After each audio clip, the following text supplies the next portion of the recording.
Everyday injustice. Too many wrongful convictions. Corruption has infected the criminal justice system, leaving too many people helpless, fighting for their lives. Instead of receiving justice, people suffer. Is that why they say justice is blind? Today on Everyday Injustice, we're going to be talking with Brittany Friedman. Her book just came out in November, Carceral Apartheid. So welcome. Oh, and she's got the book out and ready to go. And I just kind of, by way of introduction, wanted to just start with, I hear apartheid a lot. In fact, I almost feel like I hear it more now than I did when there was actual South African apartheid, but in a lot of different contexts. Why did you come up with the title Carceral Apartheid? So I coined the term carceral apartheid because it was a strategic choice. One, I wanted to make clear that apartheid is alive and well globally, and that the main way that apartheid functions is through carceral systems. And so without carceral enforcement, such as police, jails, and prisons, as well as detention camps, we wouldn't be able to have apartheid. It wouldn't be enforceable. And so that is why I coined the term carceral apartheid is to make that clear and then emphasize, what are the different layers of control that the carceral system is made up of in order to create division. And also, can you tell us a bit about your background and how you came to do this kind of research? Yeah, for sure, David. So, I am originally from Missouri. I open up the book actually with me being from Missouri and my grandmother, the fact that she was a big influence in my life, and she was a part of this major protest of evicted sharecroppers in 1939 in Missouri. And I highlight her just to show that for many of us, many African Americans, right, we have relatives that are either known or unknown that were active in organizing in their communities. It's a part of our ancestry, this resistance against state violence against Black communities. And so that's why I really highlight her. And I came to this topic because I was super interested in the prison movement, why California, why are there so many prisoner organizations in California? And as I started reading, I'm like, really? The Aryan Brotherhood, Black Girl Family, Mexican Mafia, right? All these groups are founded within some years of each other in the same prison system. Not a coincidence. So I decided, like, I got to figure out what's going on because I've always been very curious at heart. Now, I'll just ask, which part of Missouri are you from? So I grew up in Jeff City. I'm very proud to have grown up in Jeff City. We ended up there because I was born in actually outside of Columbus, Ohio, but I grew up in Jeff City. We came back because my parents are alums of Lincoln University, which is the HBCU in Jeff City, and they're originally from the Boot Hill in Missouri. So we came, that's where I grew up, and I really loved, growing up there. It was a nice life. Like, I love being outside, and I really feel like growing up there, running through the woods in my parents' backyard all the time, actually barefoot. I don't even know if kids do this anymore, but that me and my siblings, like, my mom was like, you can come back when the street lights come on. Like, my mom was old school. So that was my upbringing, and sometimes I miss it. And to this day, I still love being in nature because of the way I grew up. My mother grew up in St. Louis and she went to the University of Missouri. That's why I was asking. Really? In it like Oh, Mizzou? yeah, In Columbia. Oh, I have three sisters, and all three went to college in Columbia. Oh, Two wow. at Mizzou and one at Columbia College. So that, yeah, my parents are, I have so much family still in Missouri. It's just, that's cool. It's such a cool synchronicity. Look Yeah. at us. Yes. And now you're at the University of Southern California. Yes, came to USC in 2021. Basically, they heard about what I was doing for this book, and they're like, we need someone here on the faculty that studies California prisons. And so I'm like, pick me. I was so happy to get the offer. But yeah, now I'm here. I've been at USC since 2021. Wow. So let's dive into your book a little bit. And, I really feel like I was telling you this before we got on the air, is that this is a ripe topic. And one of the big arguments that you make in your book is that prisons extract wealth from incarcerated individuals. And I mean, there are lots of ways I can think about this. And in California, of course, we just had Prop 6, which got defeated, and that would have banned slavery. And I've talked to a number of incarcerated people who talk about, the utter exploitation, and people don't really realize how most people are compelled to work. They're compelled to work for very little money, and they need that money because most of them are from disadvantaged backgrounds, and they can't even buy, I mean, just basic supplies like uh like feminine products and toilet paper and all sorts of things like that. Absolutely. It's astounding the lengths that governments go to extract from incarcerated people and also their families. It's a big through line in a lot of my work is looking at how states basically try to force communities to pay for the consequences of mass incarceration. And one of the ways that they definitely do this is through continually exploiting incarcerated people's labor by coercing it, um, continuing to charge exorbitant prices, as you mentioned, right, for commissary for items that are deemed as not being necessary, but we know in the outside world that they are necessary for human survival, such as feminine products, right? They're deemed like I can't think of what the word is right now, but it's like non-essential. It's like, are you serious? This is a non-essential? Like we are in the 21st century. So some of the things that you hear lawmakers especially say about the prison system are astounding. In some of my other work, I found that lawmakers in Illinois, for example, were calling prison time a hotel stay when they were justifying charging people for their prison time, which is just it's like gaslighting. Yeah, and another theme I like to hit again and again on this show is this cycle of poverty and incarceration. And one of the points I like to mention is that we like trapping people in these cycles because, and we have to like it because we do it so well. Like, if you wanted to create a system that made sure that somebody was going to, recidivate, you couldn't design it much better than we have it right now. We make it difficult for people to get out. We restrict their access to jobs, to housing, to educational loans, everything. Now, I do feel like we've gotten a little bit better on this. Like, there's more programming now in prisons, and there's educational programming. But one of the astounding things that I've learned working with incarcerated people over the last few years is that if incarcerated people get a college degree, and granted, that's not necessarily for everyone, but if they do, their recidivism rate drops down to zero. Now think Mhm. about that, right? Like, why would you want to create a system that makes it hard for people to get back on their feet and be able to be productive citizens, as opposed to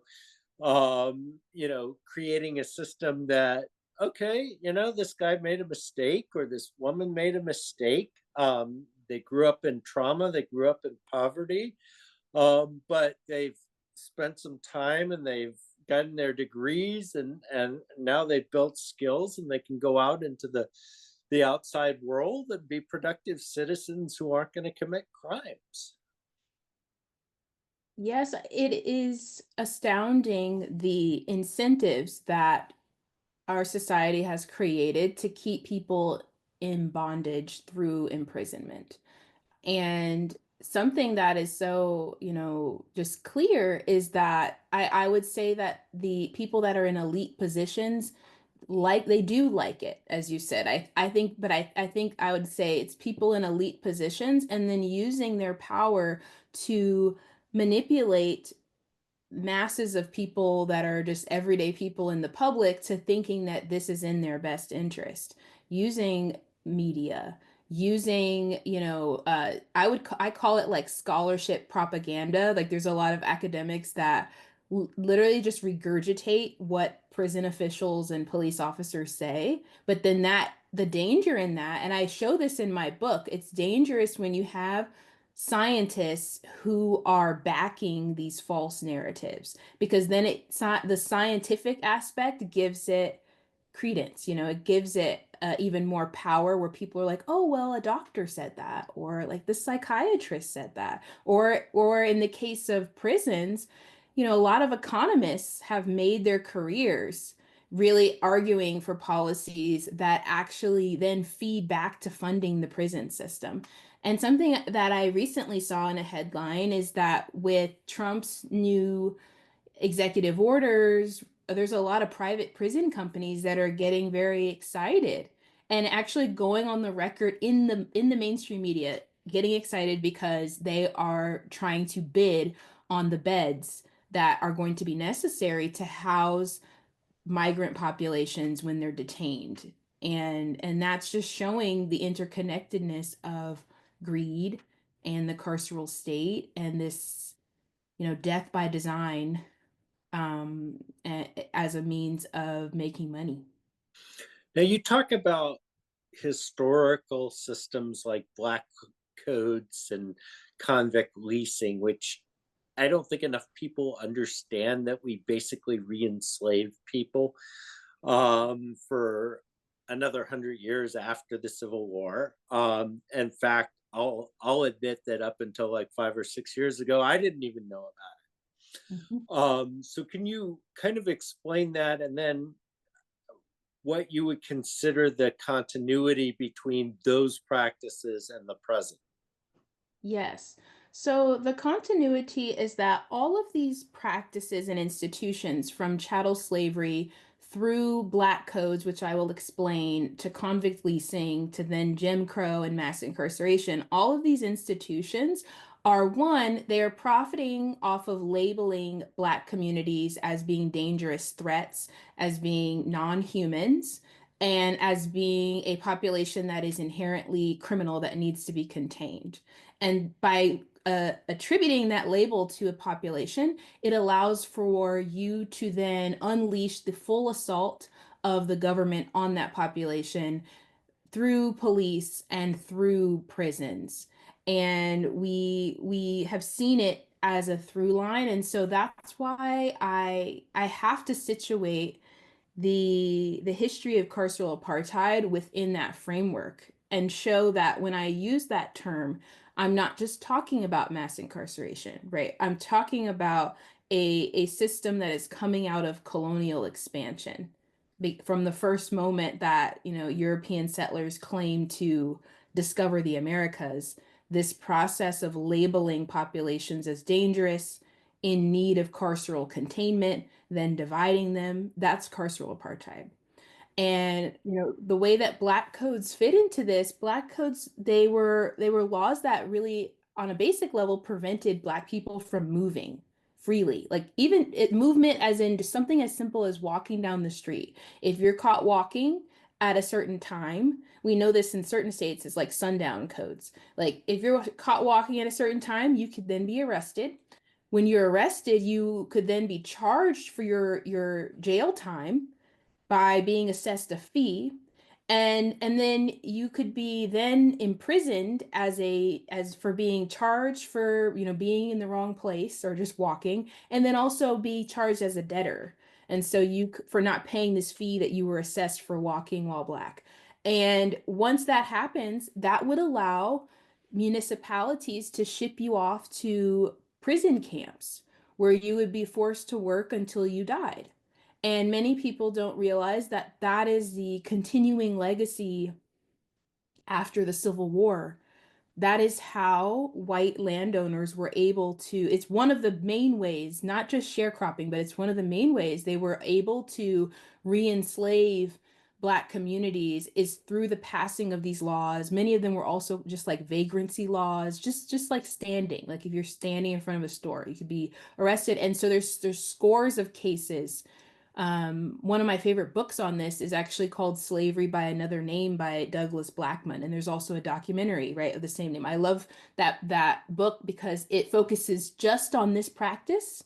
It's a big book, but it's worth reading. And That's where and I learned about this for the first time. yeah, I love using that documentary in one of my classes I teach at USC. I teach a class on money and inequality. And I that's one of my favorite documentaries when I'm talking about convict leasing, black codes, and how the law is intentionally racist. And that's something that I describe in my book is putting this argument of racist intent and that we shouldn't see things as being collateral consequences because there is an intention behind them. It is not an accident, which would be the meaning of a collateral consequence. It's like it's a purpose, it's racist intention. It's on purpose. So let me ask you this, and this may seem like a silly question, but I have a reason for it. I mean, why is everything seemingly racialized? Well, I think it's a very good question. Race is profitable. One of my favorite quotes about this is, I believe it's Toni Morrison, is that, racism will only cease to exist when it's no longer useful, when it's no longer like, I think she says psychologically useful, but it's psychologically and also economically useful because racism divides people and then it creates hierarchies because when you divide people, you have to have a hierarchy of value. And the way that this works to keep people divided from seeing themselves as one human group, one human race, if you will, is that everyone's trying to fight for the scraps to not be on the bottom. Like everyone's fighting to not be in that bottom group. It's the same thing that you see in terms of prisons and why it's so effective to force incarcerated people to be divided by race, which is what I show, is that it's forced in many different ways because then people are going to be competing with each other versus turning their attention to prison officials or in our societal case, turning their attention to the government and saying, actually, all of us are being mistreated in many ways. And like, you are the problem. Versus, and right now we're in a society where people look at their neighbor and they're like, I want what my neighbor has, or my neighbor doesn't deserve what they have, or like there's all these problems like DEI is a problem. And it's like, no, the problem are the elites that seek to divide and control us. That's the problem. These other things are just distractions. And I mentioned this earlier in our conversation, but I want to return to this. Part of your notion of carceral apartheid is that this extends beyond the prison walls. This isn't just, oh, we're locking people in cages, which is, in my opinion, a horrible thing for in most cases. But it's also extends beyond it. The control continues even after you've quote unquote served your time. Yes, the point is to show that prisons are a microcosm of society. And so when you have a society that is governed through carceral apartheid, prisons are going to be one of the best places to actually observe it at work because you're looking at an enclosed environment. But as I show, they're not fully enclosed, right? Because people are coming in from the outside. And so, as a sociologist, I'm showing that people are bringing their social identities, their behaviors, their ways of being. And we often are taught to focus on incarcerated people, but I'm showing we should be focused also on officers, right? Officers that are bringing with them their white supremacist views and what they're seeing in society in terms of how you deal with Black people. And that's why then they're then reproducing it in the prison system by partnering with the Aryan Brotherhood, similar to how on the outside there's partnerships with the Klan. So that's what I am showing, that there's this reproduction that happens and then a crystallization because it's playing out in this enclosed container. And talk about what carceral debt is. Yes. So, one of the big areas of my work and that really influences my thinking is examining carceral debt and how governments and institutions profit, or at least try to profit from incarceration. Um, I actually, with my colleagues at the Captive Money Lab, which is our research lab, and you can find us on captivemoneylab.org, we just put forth a new paper really showing how attorney generals are so influential in the collection of carceral debt. And it surprises most people when we like describe how, because we think of attorney generals as being like citizen protectors, or they protect us from, big bad corporations. And people will think of attorney generals as oh, if I have a complaint, I can file it with the AG's office. But we're showing like, no, the Attorney General's office really was driving mass incarceration because they were the enforcers of the carceral debt system known as pay to stay.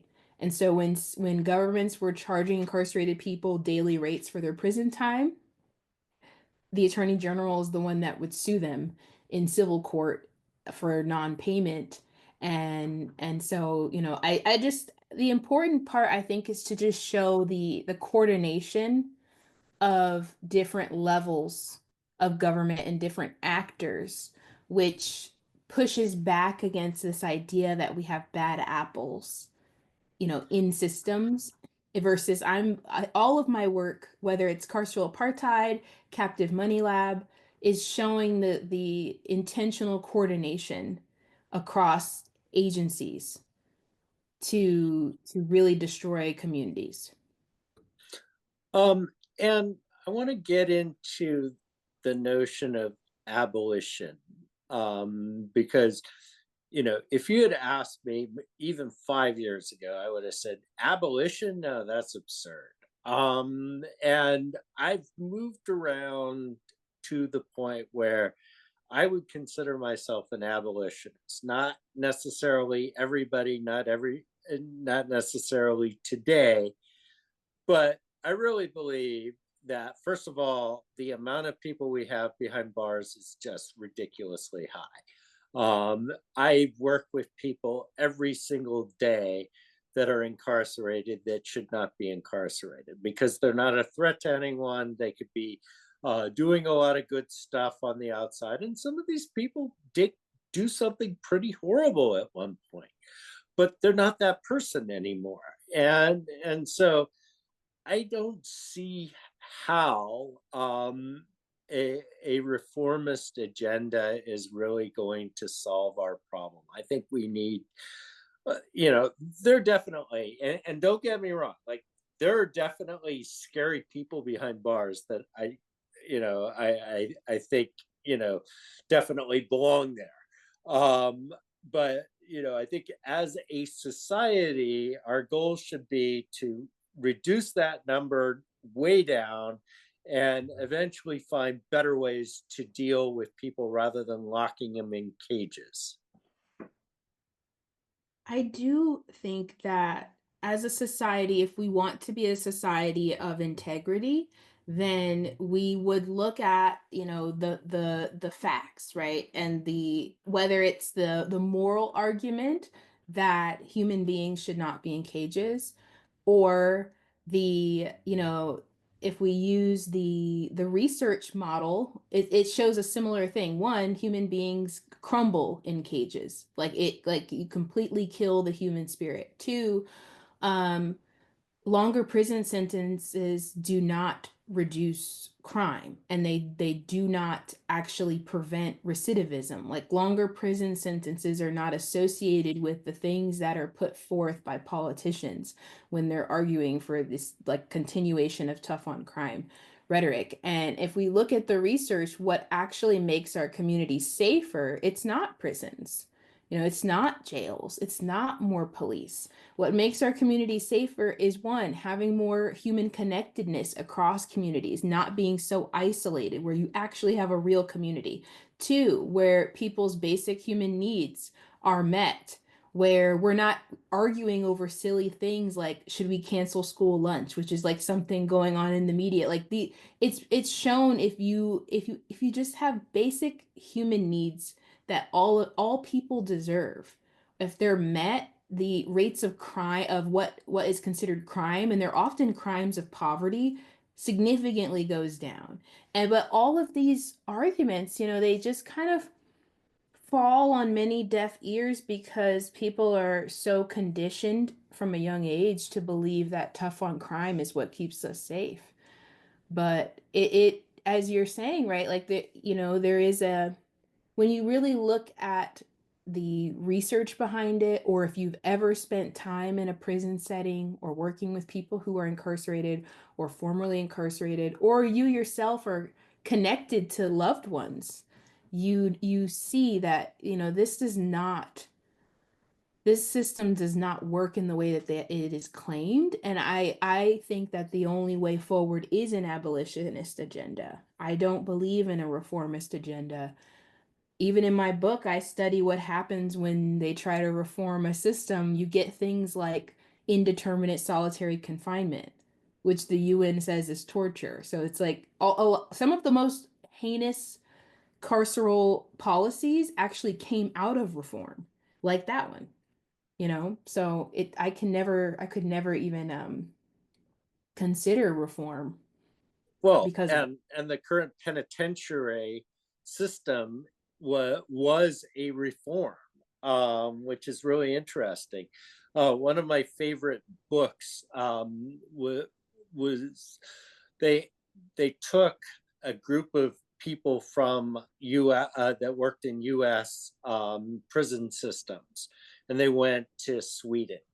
And in Sweden, a lot of their prisons are not cells, they're dorms. And people stay in the dorm. They can leave during the day to go work and get their education. They have kitchens. It looks like a college dormitory. And one of the prison guards that was visiting goes, well, did anyone try to like stab somebody with these forks and knives? And the person from Sweden looked at them like they were crazy. They're like, why would somebody do that? And the only reason why, there's this expectation that people would do that is how broken the US prison system is.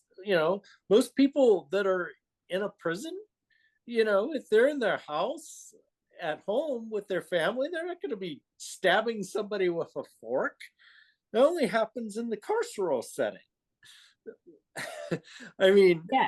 we just don't understand how ludicrous some of this stuff is. Yes, absolutely, because it's become so normalized. The level of violence that is actually encouraged in prisons has become normalized. And something I show in Carceral Apartheid is how, in times of peace, correctional officers will encourage violence, because that makes it easier in their minds to control the population, and they don't want them to band together. And so it just shows that, there is, as we were saying earlier, there's this incentive to create chaos, whether it's in society or it's in within a prison setting. And this intentional creation of chaos is what we should identify, not absorb it or reproduce it, but identify it. Because once you see it, you basically can free yourself from that like logic, because you can see it at work and you're like, okay, I'm not going to vote in ways that reproduce this. I'm not going to speak in ways that reproduce this. I'm not going to participate in institutions that reproduce this. It just allows you to remove yourself to the extent that is possible from that system and work on creating a new one. That's what the abolitionist dream is how can we use different logics to create a new way of living versus just reproducing the same old history over and over in different ways. And I agree with those who would argue that, well, that sounds great, but it's a little bit of a pipe dream, and it is aspirational. Look, I don't think we're ready to do it tomorrow, but I think it needs to be something that we work towards doing. I feel like, in this limited segment that we have here, that we're not really doing justice to your work, but maybe you can share a couple other thoughts before we end this podcast. Thank you, David. I think one thing I'd like to end on then is to have people, once you read my book, and I would say definitely get it from your favorite independent bookseller. There's so many amazing ones that I'm honored have the book in stock and in store. Um, I would like for people not to lose hope. It could be easy to lose hope after you read, the chapters detailing the horrendous ways that our society functions.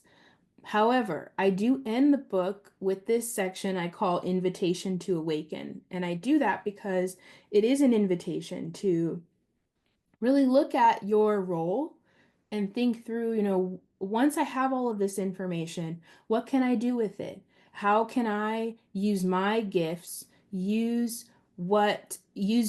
voice, right? You have this amazing podcast. Your listeners, everyone has a place in their community. What can you do to make a difference where you are, changing the way that people think about things?